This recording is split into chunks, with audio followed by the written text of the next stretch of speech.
Guys, good morning, good morning. Ayan ang ating menu for today. Ayan. Si puso ng saging with prito. Ayan.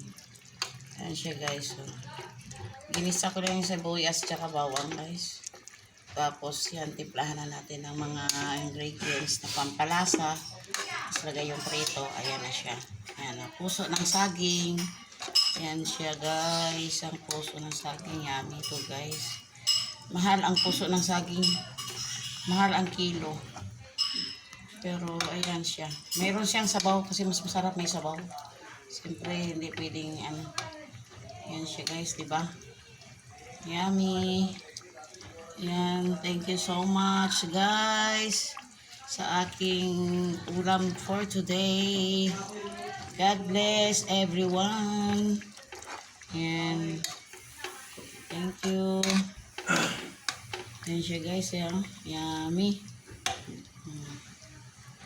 Ba? Kumukulo-kulo pa talaga siya. Yan. Thank you.